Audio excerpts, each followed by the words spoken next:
Hello everyone, and a warm welcome to our World Pulmonary Hypertension Day webinar, A Bridge to a Bridge, with keynote speaker Dr. Martine Rothblatt, founder and CEO of United Therapeutics. Also on the call today are Professors Werner Sieger and Sir Magdi Yacoub, who will be moderating the talk and guiding the discussion after Martine's presentation. Before we begin, I'm just quickly going to go over some housekeeping. Throughout the talk, we encourage you to use the Q&A function, which you can find in the toolbar at the bottom of your screen. Please make sure you use the Q&A box for the questions and not the chat box, as we don't want to miss your question. The moderators will be going through the questions and will answer as many as possible. After the event, a recording will be made available on our website and discussion forum and will be sent by email. I hope you all enjoy the webinar, and I shall now hand over to Magdi. Hello, everybody. I'm Magdi Yacoub. I am truly humbled by given the task to present Dr. Rothblatt for a variety of reasons. However, it is both an honor and a privilege to do that.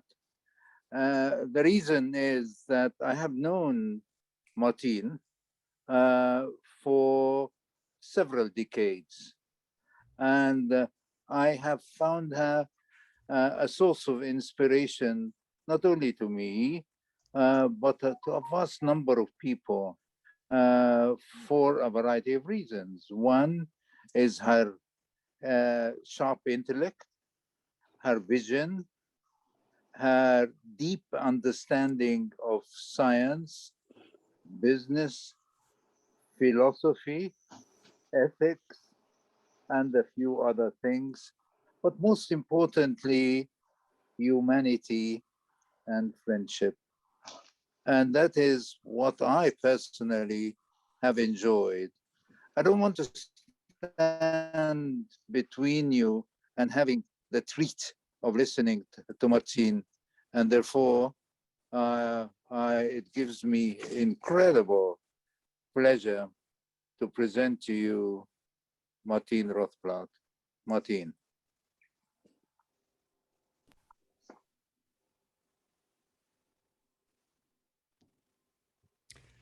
Thank you so much, Sir Magdi. And thank you for the organizers of the PVRI World PAH Day for giving me an opportunity to share a personal journey with you. Next slide, please. I'm especially honored on this day to share my personal journey with my co-panelists, Sir Magdi Yacoub and Professor Werner Sieger. As Sir Magdi just mentioned, we have gone together on this journey for several decades. And it's just, there's no two people I would rather be joined with than Professor Sieger and Sir Magdi. So this is a great pleasure, and a huge kudos to the PVRI for their organization of this. The title of my talk is A Bridge to Longevity. Next slide, please. This T.S. Eliot phrase really summarizes the personal journey we've been on. I'll read it for everybody because it's, I think, so succinct and in a way succulent in its description of life and this journey in particular. We shall not cease from exploration, and the end of all our exploring will be to arrive where we started and know the place for the first time. So for me, the place, and I'm sure for many of us, the place is pulmonary arterial hypertension, primarily. Also for me, the place is prostacyclin and prostacyclin analogs. So this quote sums up the whole presentation very well. Next slide, please. Where we began our journey in the 1990s, the mean survival with pulmonary hypertension was extremely grim, about 3 years. Now, some decades later, things are definitely better, but still about 1/3 of the patients die within 5 years. Next slide, please. The goal of my journey is really very much summarized in this photograph of two extraordinary individuals, Sir Magdi Yaqub, who provided me the generous introduction, and Dame Julia Pollock, who is unfortunately has passed away. Dame Julia was a histopathologist, often working at the side of Sir Magdi as he undertook his very large number of thoracic transplants, saving patients' lives. Unfortunately, in the middle of her life, in the middle of her career, Dame Julia was stricken with pulmonary hypertension. And notwithstanding the efforts to try different medications to slow the progression and save her life, her course of pulmonary hypertension progressed quite rapidly, and in the end, it was necessary for her to receive an en blanc heart-lung transplant from Sir Magdi. This transplant worked so well that she lived a further 15 years after the transplant, far longer than the statistics I showed on the previous slide.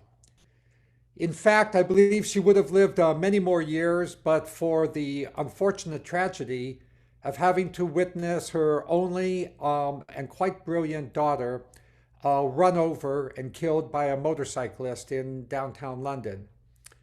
Nevertheless, the point was really burned into my head from those days that we are fighting a two-front war in pulmonary hypertension. On one front, we need to develop better and better therapeutic treatments. And on the other front, we need to expand the supply and the quality of organ transplants so that everybody can have the excellent type of therapeutic outcomes that Dame Julia was able to experience. Next slide, please. So one of the first things that I did within our company was to try to increase the supply of transplantable organs so that more patients could live longer, as did Dame Julia. Don't start the video yet. The key to that was that about 80% of donor organs are in fact thrown away. It's a terrible tragedy, and it's even worse than that because it's 80% of donor organs from brain dead heart-beating donors, which are the organs which is the most least likely way for somebody to die, and therefore the greatest possible supply of organs. Nevertheless, even in this least likely way for people to die, 80% of the donor lungs, I said organs before I mean lungs, are thrown away. And the reason for that is the lung is a very fragile organ, and by the time the explant surgeons get to it, it's usually not usable. So all of the miracle of heart and lung transplants occurs with just 20% of the most accessible supply. So the first thing I thought of is if I could just expand this supply of transplantable organs, then right away we could save the lives of many more pulmonary hypertension patients. And the way we've done this is building upon a technological innovation from Dr. Shaf Khashoggi at Toronto General Hospital, which many of you may know is also the hospital that achieved the first single lung transplant, the first double lung transplant, development of insulin, a wonderful medical center.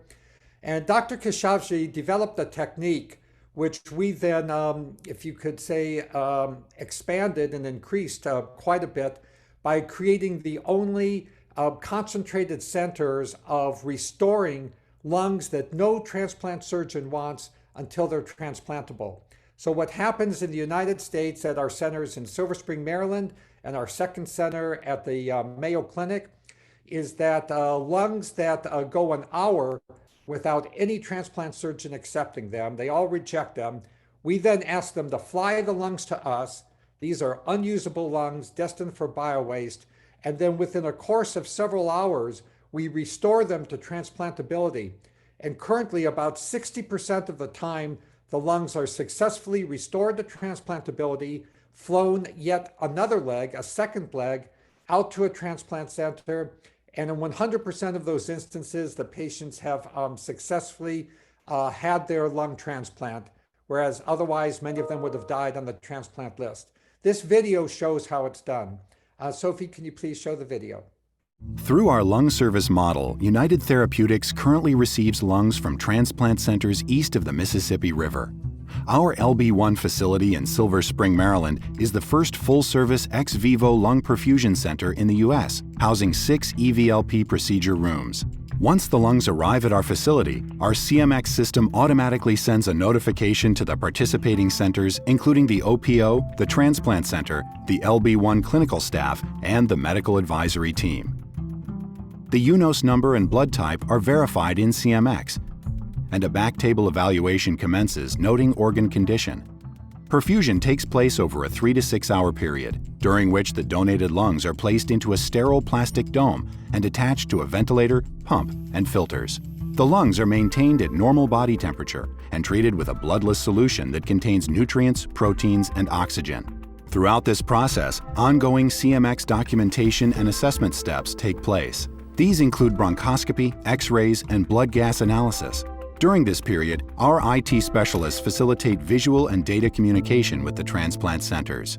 Through our EVLP process, we are working to reduce the devastating effects of end-stage lung disease. So I'd like to put a face on this technology of increasing the supply of transplantable lungs, which we're continuing to roll out. And personally, we won't stop our efforts until we're achieving a large percentage of the currently discarded lungs, both from brain dead as well as dead from cardiac death donors. So here on the stage, I'm in my white suit, and with me is a remarkable young woman whose name is Heather Leverington.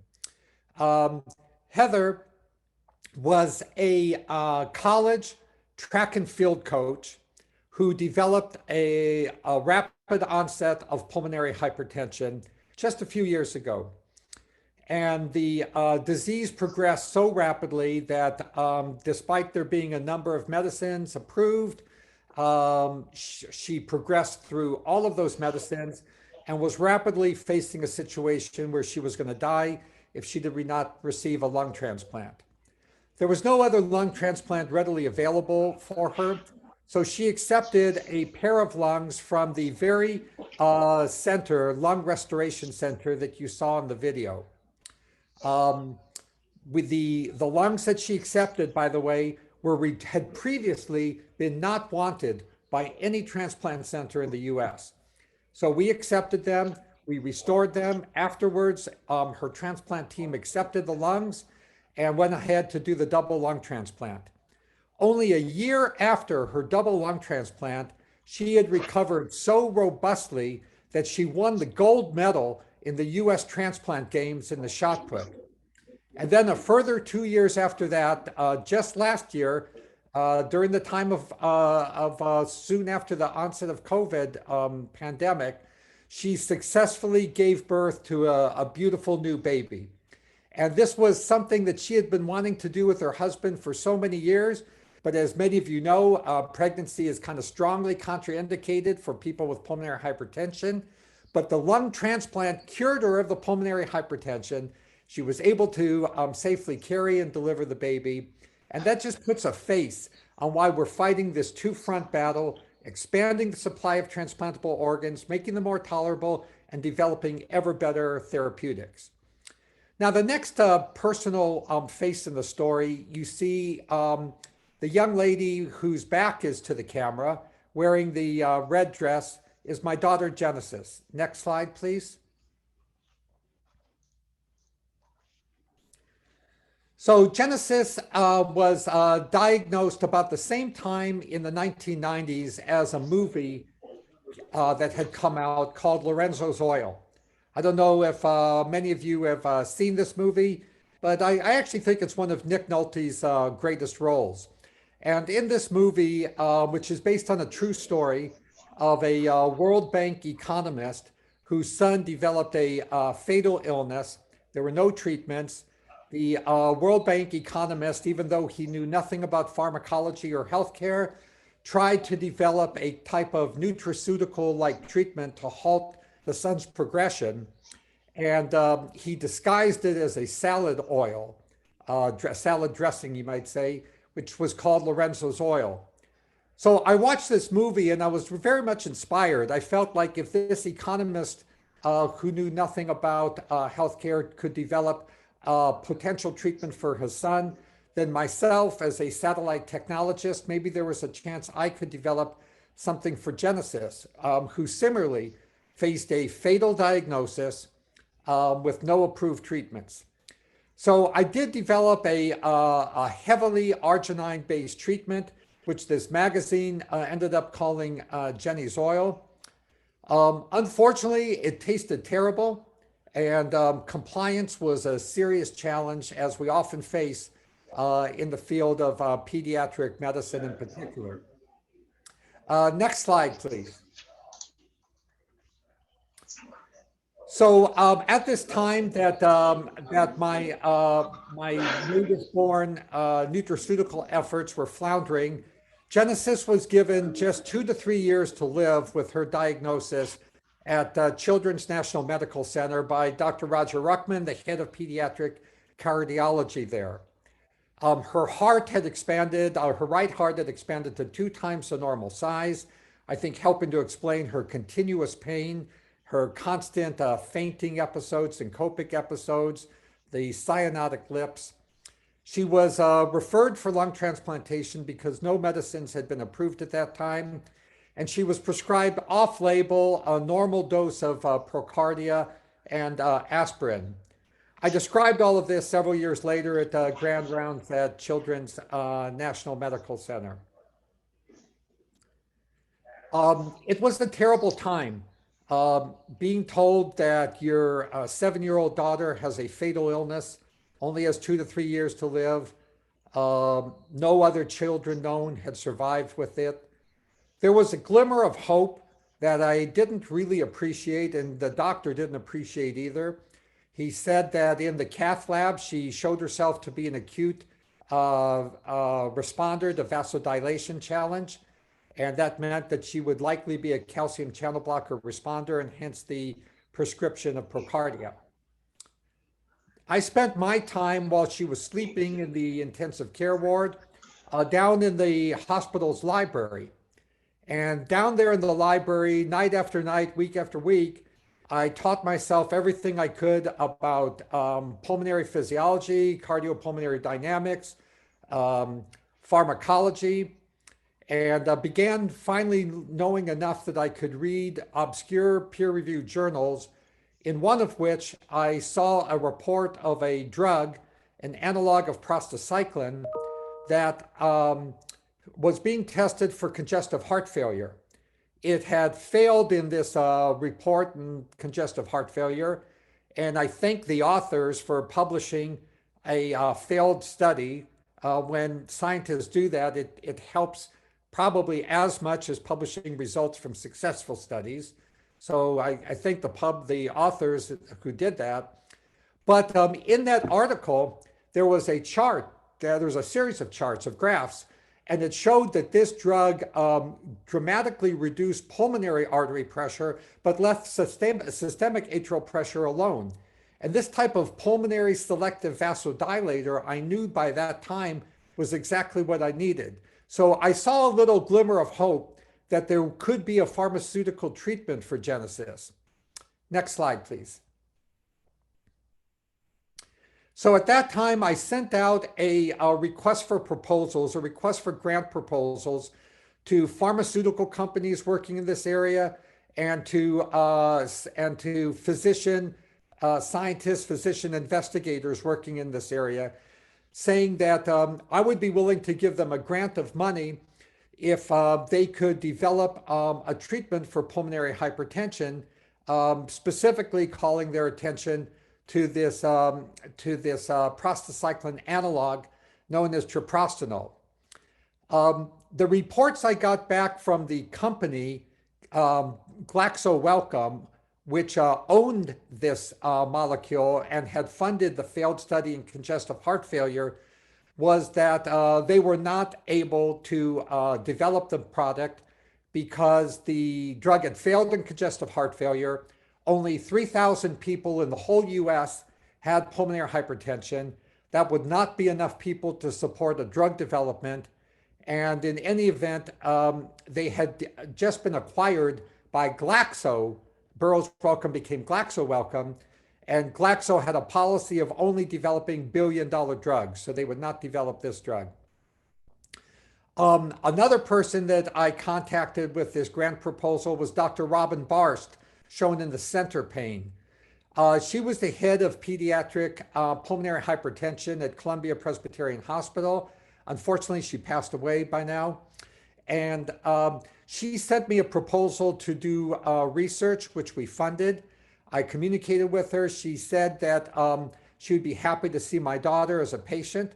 So I moved Genesis, my daughter, from Children's National Medical Center over to Columbia Presbyterian Hospital, and she began to be seen by Dr. Barst.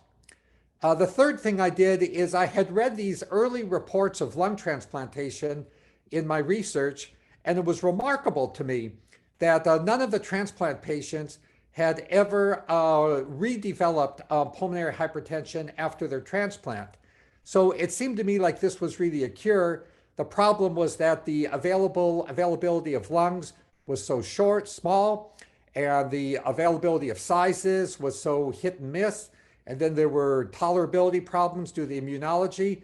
So I hit on the idea of developing an unlimited supply of transplantable lungs, starting with genetic modification of the pig genome, inspired in part because my own grandmother had received a porcine valve replacement several decades earlier.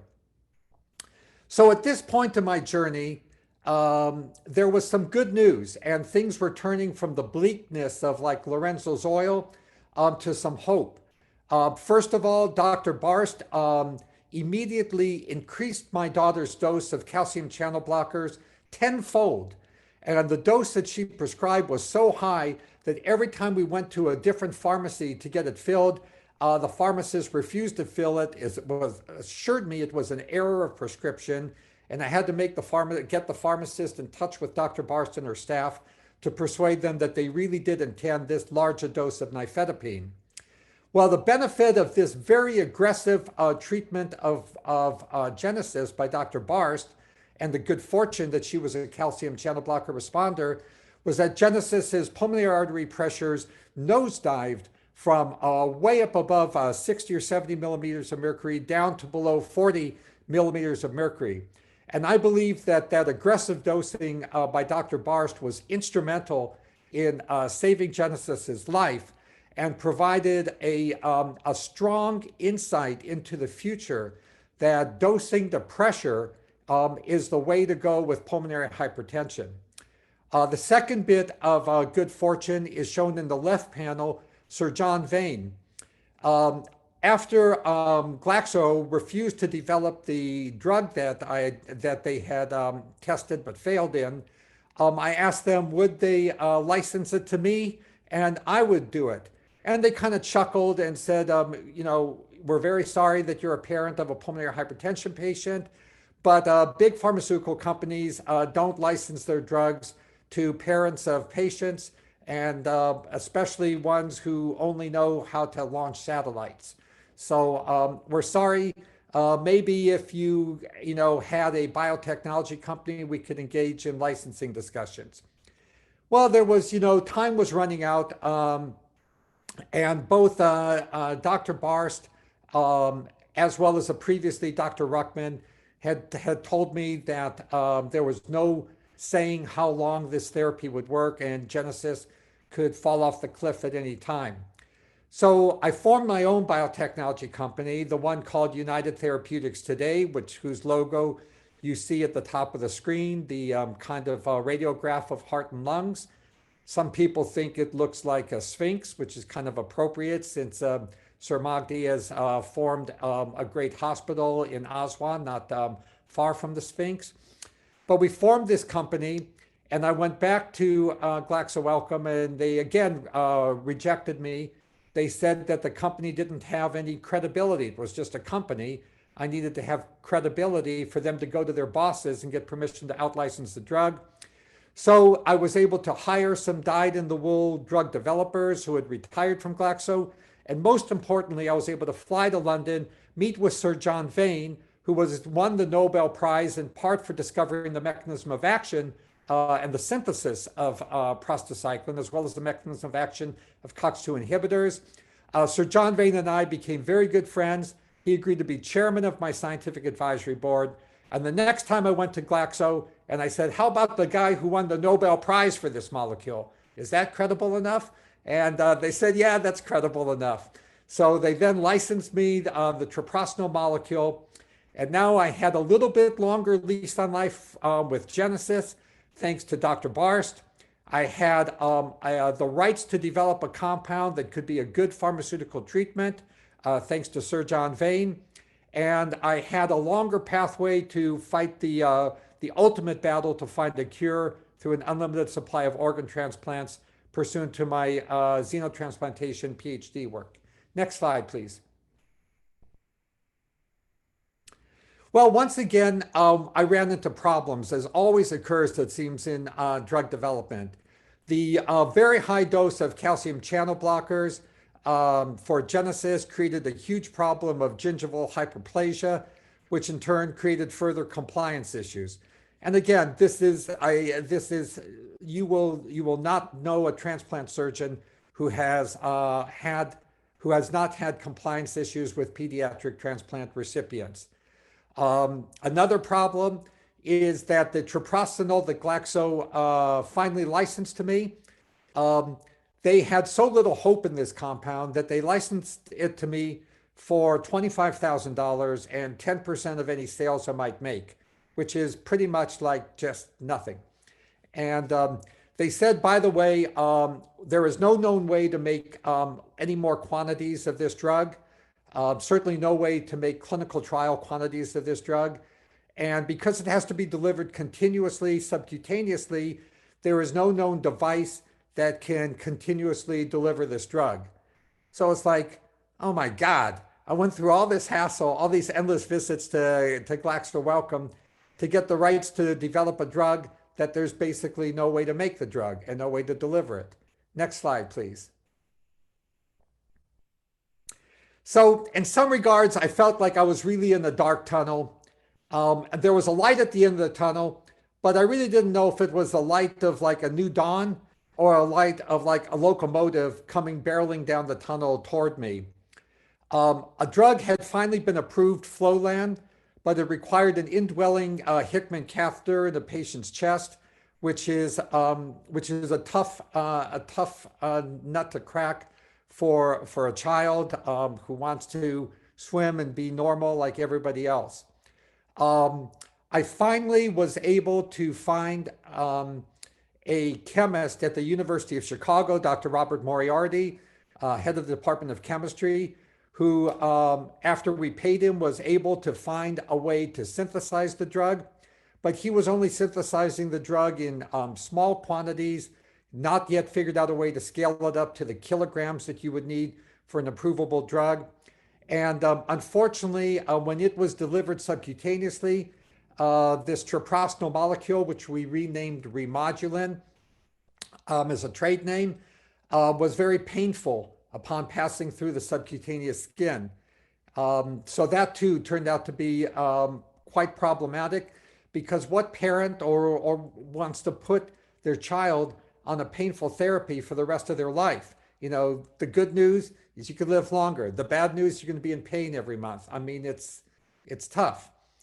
So again, I felt that this journey, this personal journey, had stuck me in a tunnel with a promise of light, but maybe the peril of failure, the failure of a locomotive barreling down on me. Next slide, please. Well, I think the first time I saw that the light at the end of the tunnel was really a light was thanks to Dr. Werner Seeger. My daughter, as I briefed her on every stage of this development, she said, you know, why would I have to have like a catheter stuck in my body? My friends at school have asthma and they just pull out this little inhaler from their pocket to treat their asthma. why can't you make this Remodulin medicine into an asthma inhaler? So I had to say, sweetheart, it's just not that simple, like snapping your fingers and doing it. First of all, Sir John Vane, as brilliant and wonderful a human being as he was adamant that treprostinil would never work via inhalation. Also, these clinical drug developers that I had hired from retirement in the pharmaceutical industry, they too were adamant that treprostinil, this prostacyclin analog, would never work as an inhalation. Part of the reason was because the drug had a short half-life, and it's not realistic to expect somebody to continuously inhale something all day. However, I had the great fortune to meet Dr. Werner Seeger at the Gießen Medical Center in Germany, and he proved to me beyond a shadow of a doubt that prostacyclin analogs in general and treprostinil in particular could work as an inhalation therapy. And he proved it not only with benchtop models, but with data from actual patients in his clinic who he had successfully saved their lives with inhalation of prostacyclin analogs, and then showing me that it would work with Tyvaso in particular, and work better with Tyvaso than any other prostacyclin analog. So he's right there on the call with me as a moderator. But Werner, I will never stop thanking you for all you've done to bring the true light of day into my journey. So I had to hire a new set of clinical drug developers who would believe in this product, and we did successfully get it approved for the treatment of pulmonary hypertension. Next slide, please. Of course, it was a bit of a bulky thing. It wasn't yet my daughter's inhaler that she could slip into her skinny jean pockets that she wanted. But we continued to work relentlessly. And just last month, we completed the development and filed for FDA approval a finger-sized version of Werner Seeger's inhaler that you can see a picture of it here. It's called Dreamboat, and it does everything that big nebulizer did in the previous picture in just 1 or 2 inhalations 4 times a day. So it is like an asthma inhaler. It's even smaller than some of the asthma inhalers. And I hope that this will be approved by the FDA in December of this year. Next slide, please. You know, it's very interesting that life can be a self-fulfilling prophecy, and when you do good things, good compounds on itself, often in unexpected ways. So, of course, we developed Tyvaso and inhaled treprostinil for pulmonary hypertension. But it turns out that there are many different types of pulmonary hypertension. The type my daughter has is called WHO Group 1 pulmonary hypertension. It's, in the case of my daughter in particular, it's pulmonary hypertension without any other cause. It's idiopathic or primary pulmonary hypertension. But there is another type of pulmonary hypertension called WHO Group 3 pulmonary hypertension, most commonly known as interstitial lung disease affiliated pulmonary hypertension.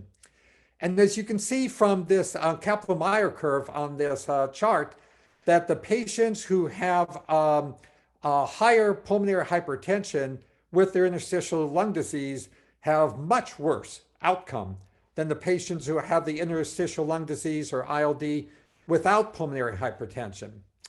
Unfortunately, the nature of this disease is such that they cannot be treated with any systemic treatment. The type of infused treatments that I referred to previously would actually worsen the match between ventilation and perfusion of these patients. So those therapies are contraindicated. And until we developed Tyvaso, these patients had no therapy at all for their pulmonary hypertension. We did undertake a development of Tyvaso in these patients. And just last month, just in April, we received FDA approval as the first treatment ever for the tens of thousands of patients with pulmonary hypertension associated with interstitial lung disease. So I'm tremendously excited about that. And by December, if the FDA approves our finger-sized version of the these patients can also be treated with that very simple one. So it's really interesting that something that I started to develop for one class of patients has ended up benefiting an entirely different class of patients. And it's a remarkable, just like the good compounds upon good. And the story actually even gets better. So when we did this clinical trial in patients with interstitial lung disease, pulmonary hypertension, we next determined from the secondary endpoints that the drug was actually disease modifying, appeared to be disease modifying for the patient's fibrosis, which was the root cause of their interstitial lung disease. Next slide, please. The patients with the, actually go back to the previous slide, sorry. So the patients who had interstitial lung disease due to pulmonary fibrosis as a secondary indication, we saw an actual improvement in the forced vital capacity marker of their pulmonary fibrosis, meaning it was actually improving their disease markers and reducing their pulmonary fibrosis, which none of the existing drugs for pulmonary fibrosis do at all. They just slow the rate of decline in forced vital capacity. So based on this study, we've embarked on yet a new phase 3 study to test Tyvaso in patients with pulmonary fibrosis that don't have any pulmonary hypertension at all. So as a result of Dr. Seeger's brilliance in developing Tyvaso for patients with group 1 pulmonary hypertension, we were then able to get it approved for that, also approved for patients with group 3 pulmonary hypertension, and now have a very strong hypothesis to use that therapy as a disease-modifying treatment for patients who have pulmonary fibrosis without any pulmonary hypertension at all. I mean, it's truly, truly remarkable. Next slide, please. In addition to all of the efforts on developing the parenteral and the inhaled forms of treprostinil, we also were able to finally make a tablet form of treprostinil. And you see our tablets here. We call these tablets Orenitram. And this is very important in terms of the light at the end of the tunnel, because with these tablets, there then became a way to do what Dr. Bars did, to start with Remodulin as an aggressive way to bring down a newly presenting patient's pulmonary hypertension parenterally. And then once you get the patients down, to switch them to a tablet. Now, about 95% of patients are not calcium channel blocker responders. So Dr. Bar's strategy wouldn't have exactly worked. But all of those patients are, by definition of having a reduction in their pressures from Remodulin, prostacyclin responders. So we could then, once we get their pressures down, instead of sticking them with a painful therapy for the rest of their life, or sticking them with a indwelling Hickman catheter for the rest of their life, we could then transition them to a nice and normal pharmaceutical tablet. Next slide, please. Now, you'll excuse me for showing a kind of a heuristic chart, but I am a person whose career is launching satellites into orbit, and I cannot stop thinking about almost any dynamic situation in terms of potential and kinetic energy. So when we launch a satellite, we try usually to put it in a very stable orbit, which is that energy well that you see there on the left side of the chart. It has the number 1 there. And that stable, very stable energy well means that once we put a satellite there, we don't have to do anything. It will stay there. A great example of that is like the geostationary orbit where most communication and broadcasting satellites are, where my Sirius XM satellites are. Now that to me is very similar. The way I saw that was very similar, that healthy, normal people have their pulmonary artery pressures in a very stable energy well characterized by 15 to 20 millimeters of mercury. Now, sometimes things push satellites out of their very stable orbit. For example, the solar panels on a satellite are pressed all the time by what's called the solar wind. It's radiation pressure from the sun. And sometimes things will push satellites out of a stable orbit. And sometimes things in life will push people out of a stable situation of cardiopulmonary hemodynamics. They might take a diet drug like fen-phen, or something else might push them out of their stable energy well. And they get into this middle zone that's characterized by the number 2, and the pulmonary artery pressure is 20 to 40 millimeters of mercury. Now, when we see that our satellite has moved out of its very stable orbit, well, we say, bummer, but we always put propellant on every satellite, and then we begin using that propellant to push the satellite back into a more stable position. The consequence of that is the satellite will not last as long as if it stayed in its very stable orbit, but it can still last many, many years. And it's similar to me in the case of pulmonary hypertension. If we use pharmacological treatments, as Dr. Barst did with my daughter Genesis, as so many practitioners do, like Drs. Seeger and others, with their patients with both oral and inhaled therapies, if you add some therapies to these patients, you could keep this in this somewhat stable situation of 20 to 40 millimeters of mercury. It's not as good as being perfectly healthy and having, being all the way to the left side of the chart, but you can stay there for a very long time and live a good life.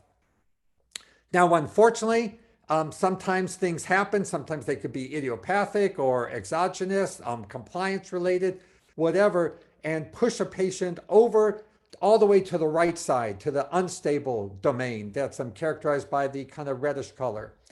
And there you get to a very bad situation. If a satellite moves from a stable orbit to an unstable orbit, and we don't have enough energy on the satellite to push it back to a stable orbit, the satellite will crash through the atmosphere of the Earth and burn up and die. That's not good.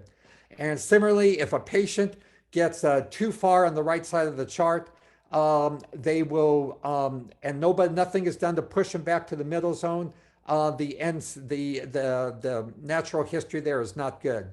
So it's crucial if the patient ends up in this unstable portion of the energy well, that is shown with number 3, that we push them back into the middle zone, which is what I refer to as a dose to pressure, and is in fact exactly what Dr. Barst did with my daughter. Next slide, please. This is a little video that I think adds some good explanation and visualization of everything I've just been talking about.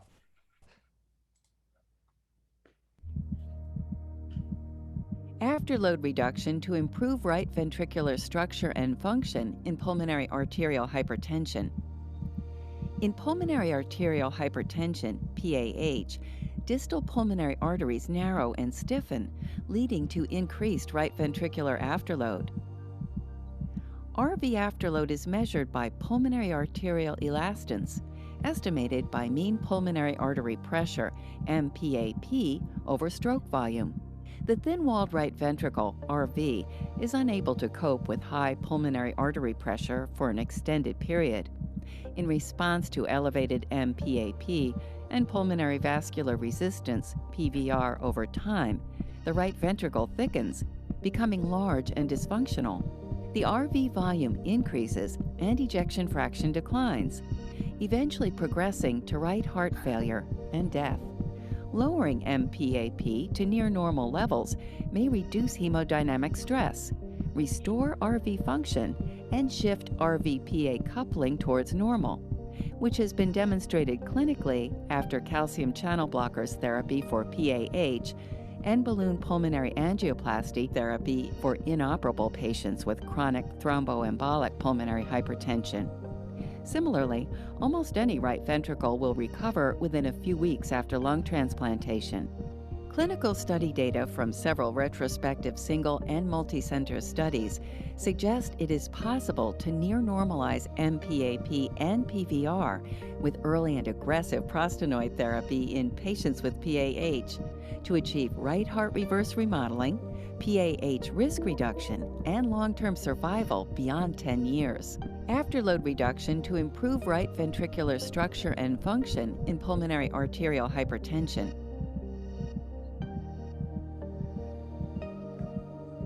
Thank you. Next slide, Sophie.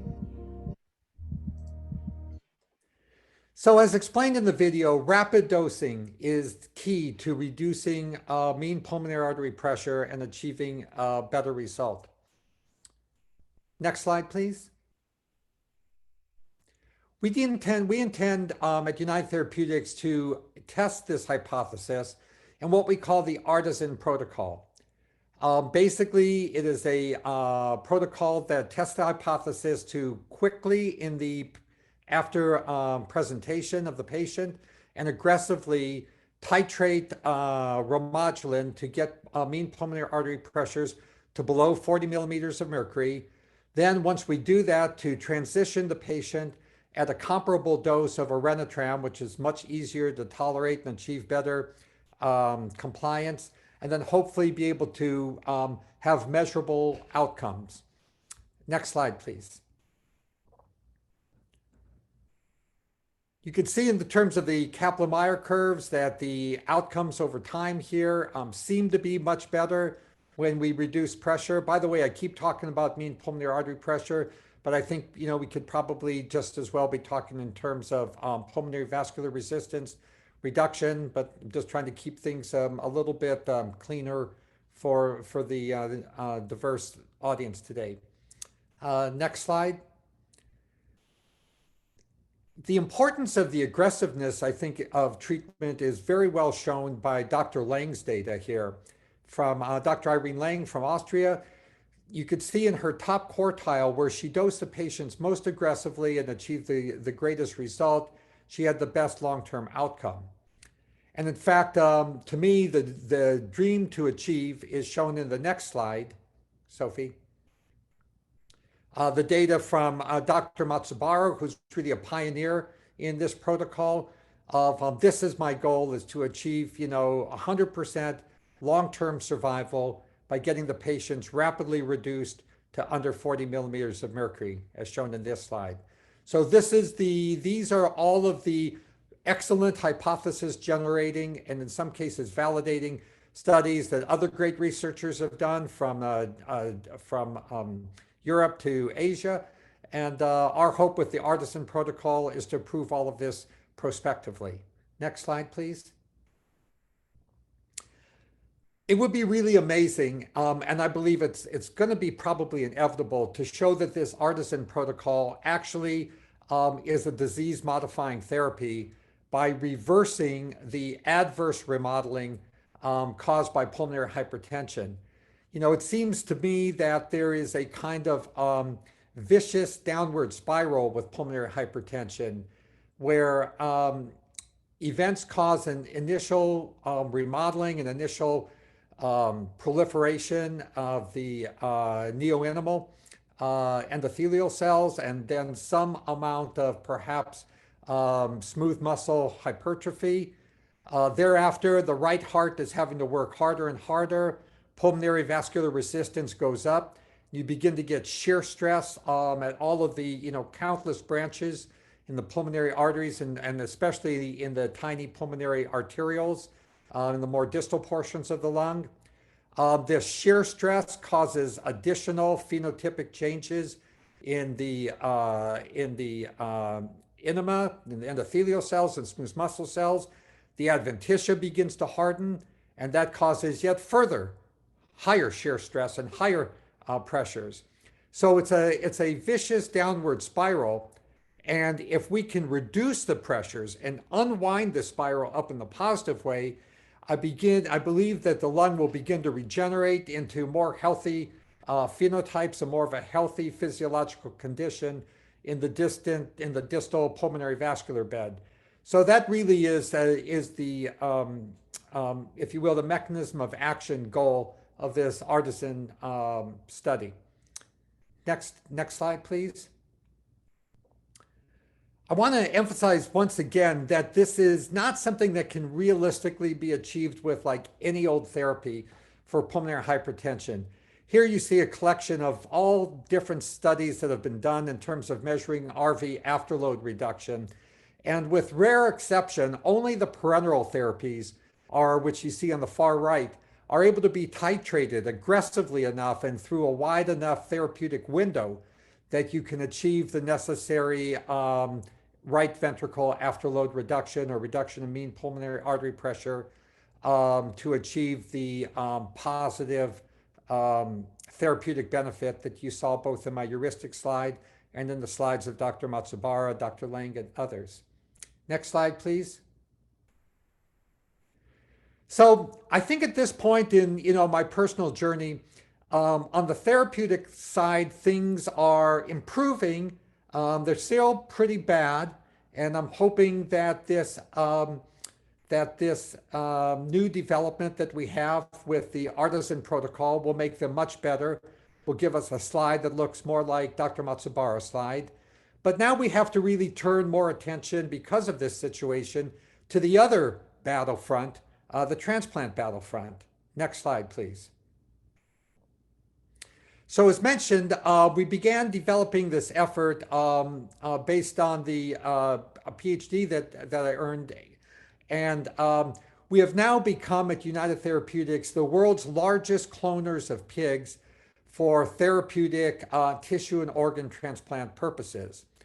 And it is a kind of a lengthy trial and error method, because you have to modify them. You have to decide which pig genomes you want to modify, which pig genes you want to modify them, birth the pigs, let them grow to size, test the organs in a number of animal models, see what they did and what they didn't do, and then start back at the beginning. And with genes are really complicated, because it's a version of that saying that like in ecology or in the earth environment, everything is connected to everything else. And in genes, it's a same story. I mean, there is no gene that you can modify that does not in some way or another have some effect on something else. It may be subclinical, but it may actually manifest itself adversely. So we've gone through years of trial and error, and we finally ended up with what we think is an ideal organ donor pig, which we call our 10-gene pig. And I will mention that an earlier version of this 10-gene pig was approved for the first time by the FDA last year as a healthy and safe source of meat for people in the United States who have been bitten by this tick called the Lone Star tick. And a consequence of being bitten by this tick is you have a strong allergic reaction, even a life-threatening allergic reaction to pork or meat. And but if you eat the meat from one of our modified pigs, it happens to be the pig with the alpha-gal gene knocked out, you don't have this allergic reaction. And it's the first genetically modified mammal that's been approved by the FDA. So that was quite an accomplishment, and it gives me a lot of confidence that our 10-gene pig will follow, if I could say, in their hoof steps. Next slide. We've not putting all of our eggs in the xeno basket. We're also developed a way to grow transplantable lungs in the laboratory. So here you see a scene from our organ manufacturing laboratories in Research Triangle Park, North Carolina.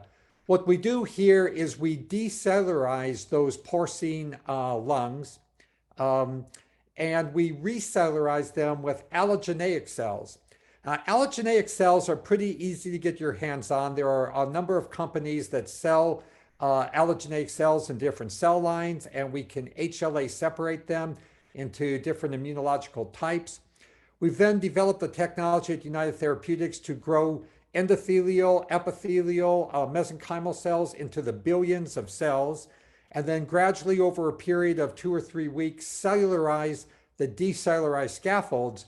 So at the end, you have a porcine grown scaffold, although it is abiotic, it has no living material on it, that is completely surrounded by a human cellularized lung that is quote unquote breathing in a bioreactor.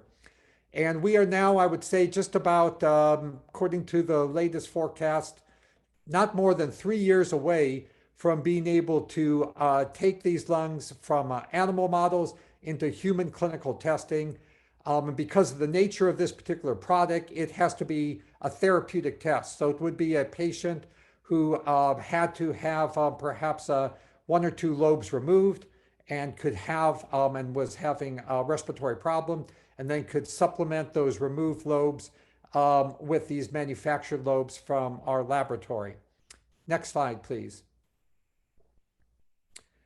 Many times while I'm doing this project of growing lungs in the laboratory, I get faced with a lot of skepticism.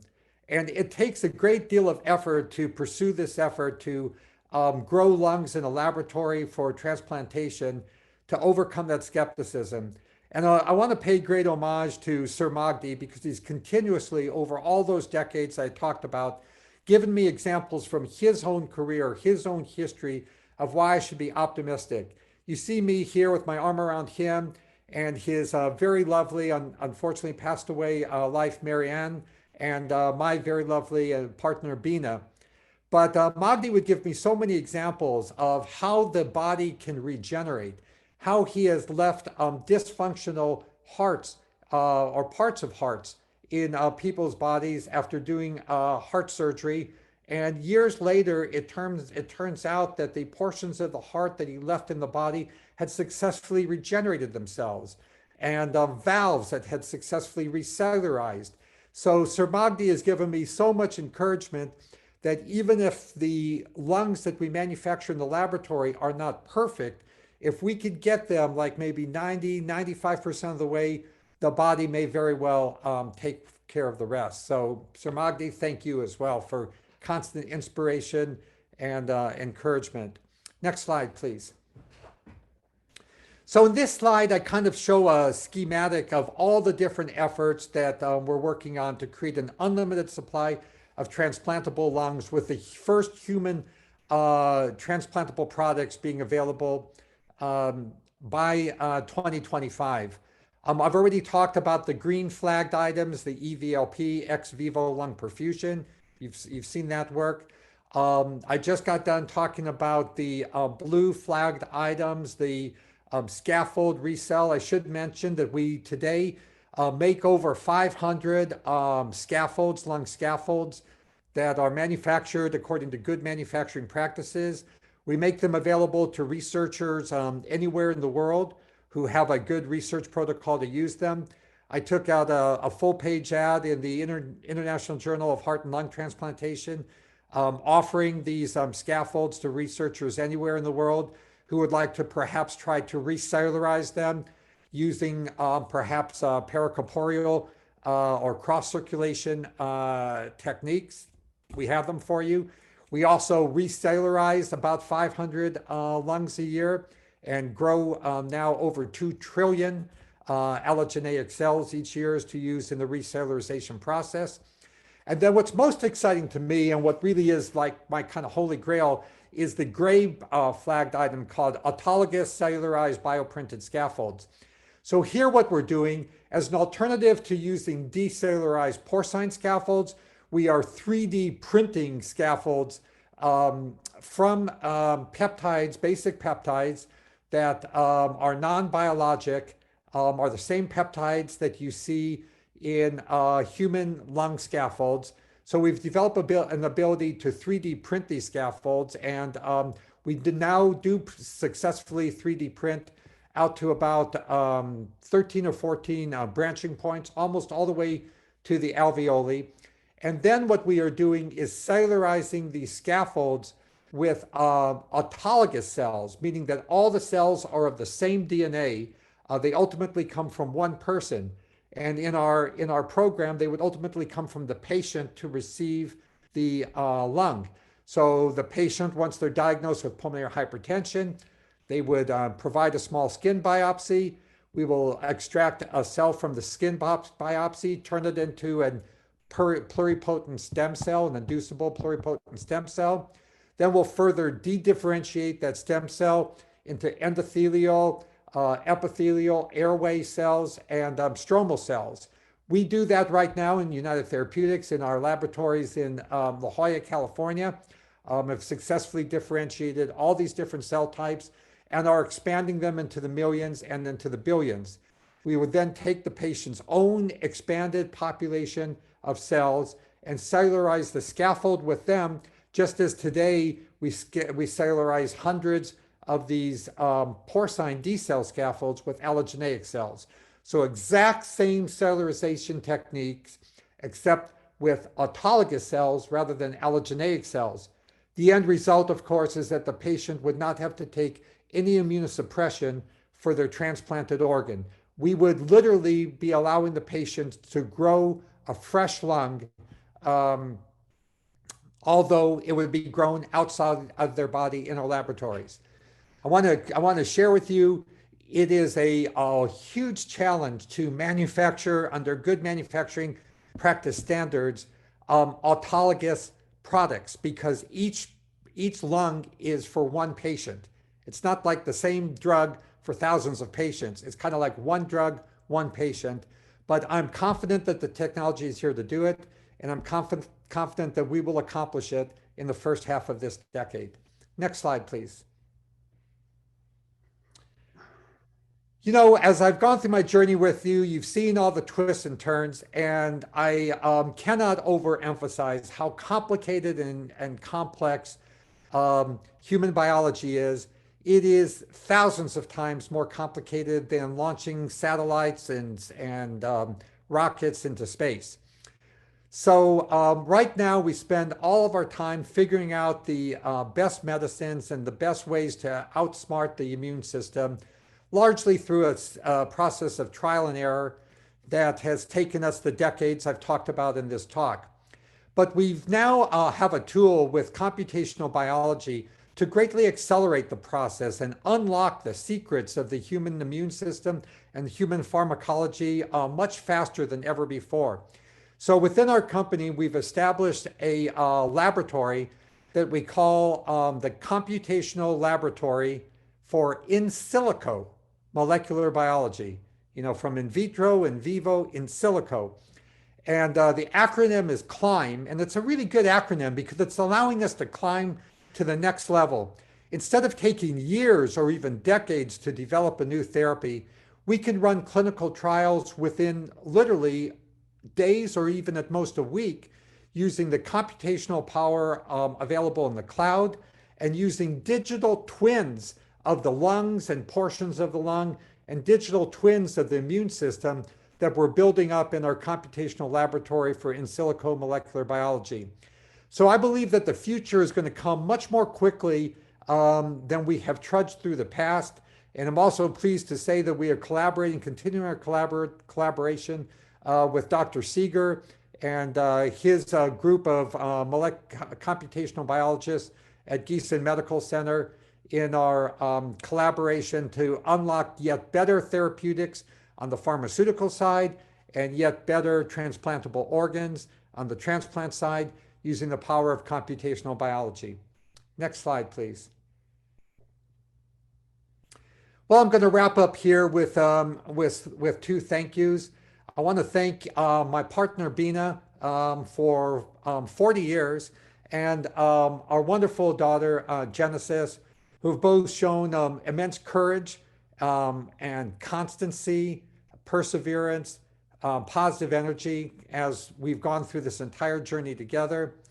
And I next would like to thank, in the next slide, two of the wonderful researchers at United Therapeutics, Dr. Gil Golden, our Chief Medical Officer, and Dr. Yen Liu, another medical doctor working in our medical department.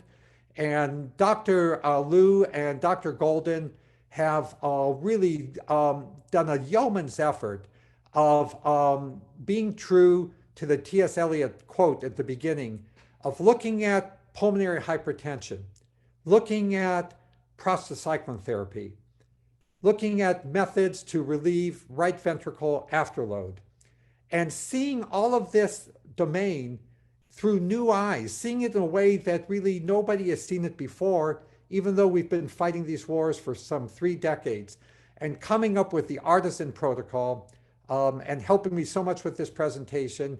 Thank you, Dr. Golden. Thank you, Dr. Liu. And thank you especially Sir Magdi and Werner for your absolutely essential activities over so many decades, helping so many lives. and certainly making the critical difference in the success of my own efforts and those of United Therapeutics. I'm happy to now turn the moderation back to the PVRI folks. Okay, thank you very much, Martine, for this really impressive journey against the background of your personal life and with this wealth of ideas which came over, and I think so much of inspiration. So thank you. And now it's open for questions, and we have already several questions in the chat. So first of all, several people thanking you for your inspiration and also for memory of Robin Bast, who passed away too early. So thank you for taking care to keep her in our memory. And a question which is very interesting is, of course, and this has been provided very similarly by Michelle Sykes and Iman El Gulay, is the question, when you go for your scaffold and then start with skin biopsy and then programmed stem cells from there, in those who have this heritable pulmonary hypertension, then you would also have the mutation again in the transplanted organ. So would you expect then pulmonary hypertension to show up again? Probably your answer will be that you combine this with CRISPR-Cas to correct the gene defect, but it's your answer, Martine. Yes, well, of course, you foresaw the answer, Werner. And it's good that we have done so much work with the pig genome, because we have a lot of expertise in knocking out very precise genes. And as I kind of alluded to in the comments, it's, sometimes you read in the journal, we knock out this gene, we knock out that gene. It's not that simple. Every gene is associated with additional regions in the genome that modulates the level at which a gene is expressed or not expressed.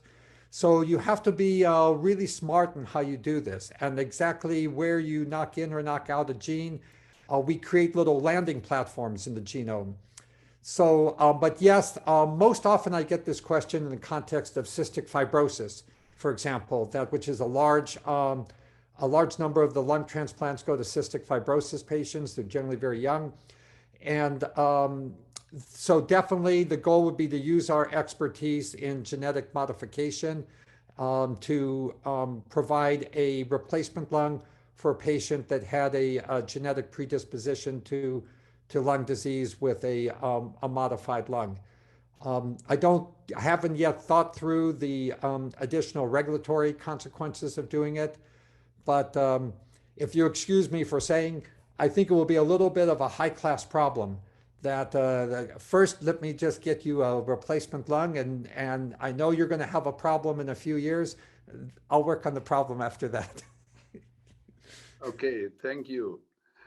One more question, Martine, which is obvious and related to the really great progress that we have now very recently now, this first approved drug for pulmonary hypertension in interstitial lung disease. So what is about COPD? There are our observations of inhaled prostanoids in COPD. Can you comment on this? Yes, thank you so much for asking that, Werner. So we have another phase 3 trial. I didn't have a chance to go through it, where we are testing Tyvaso in group 3 pulmonary hypertension. And in this case, it is the COPD associated pulmonary hypertension. So that trial is enrolling right now. It was based on some very interesting phase 2 work. I believe the phase 2 work was done by Dr. Waxman up at Brigham and Women's. But it gave us a lot of encouragement that treprostinil would be effective for COPD. I think, I really don't know what the underlying mechanism of action would be as compared to how it worked in ILD. But the bottom line was that in the phase 2 work, the 6-minute walk distances were quite dramatically better from use of Tyvaso. So that trial is enrolling. It's just enrolling in the US right now. actually there's a couple of other countries, US and a couple of other countries, should be fully enrolled by the end of 22. And I think we could unblind it and have the results in the in the first or second half of 23. Sometime in 23, we'll announce the results. But I'm glad you asked the question, Werner, because in parallel with that, and very relevant to that condition, because now you're talking about a condition, COPD, which is much, much larger than anything that we've thought about for prostacyclin therapy before, that we are embarking on a development of a PRN, a use as needed form of treprostinil in conjunction with you, your team, your center, and some companies in Europe. And there we are going to try to undertake this development of a PRN form of treprostinil. And we will do that on top of background therapy, and we'll do that first in Europe. So I'm hoping that that will produce successful results in Europe and can then pave the way for a really wide use of treprostinil, not only in the very large COPD population, but also in all of the other patients who are on non-prostacyclin therapies. Things like PDE5s and ETRAs could also then have some benefit of a prostacyclin therapy as a very simple, convenient PRN inhaler. Okay, thanks. And then there are, Martine, some questions concerning the availability of this treatment all over the world. So some practical questions which you may answer in detail, but the general one is it's expensive therapy. And PVRI has a view of the entire world. Are there also visions how these therapies might be shared with all countries in the world? Any ideas where we may be in the future to address this problem? Yes, it's a very important question, and we have to really, all of us have the mindset, and the pandemic has made this so clear that none of us are healthy unless all of us are healthy. And I mean that not only in the context of virus variants and things like that, but the World Health Organization has a wonderful definition of health. It's a holistic sense of health.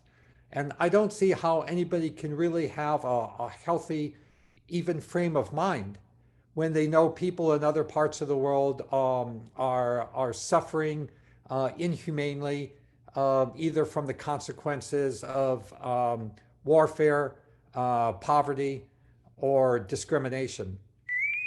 So it's absolutely critical that we have this global mindset, both for our therapies and for all therapies.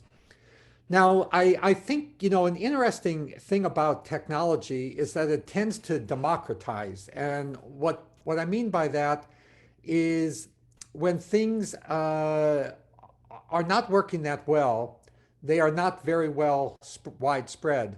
But as things get understood much better, they get much more widespread. And a great example of this is something like smartphones. That when the first cellular phones, mobile phones came out, they cost thousands of dollars, and only the politicians and the businessmen had them. And now we are at the point where, like, I don't know, I think it's like 80% of the world's population has a smartphone. And through that smartphone has access to all of the world's knowledge, at least in summarized form that you could find on online encyclopedias and open sources. So it's a beautiful, beautiful example in our own lifetime of the democratization of technology. But I believe it's not just like hardware, it's also medicines. The WHO has a list of, I'm sorry, I don't remember the exact number, it's like 10 to 20 essential medicines. Now, the early days of developing, antihypertensives and the early days of developing antibiotics, I mean, these were, very scarcely available only in the wealthiest countries. And now because they are on the WHO list of essential medicines, And because there's been a democratization of the process of producing these pharmaceuticals, they are available for pennies in every country in the world.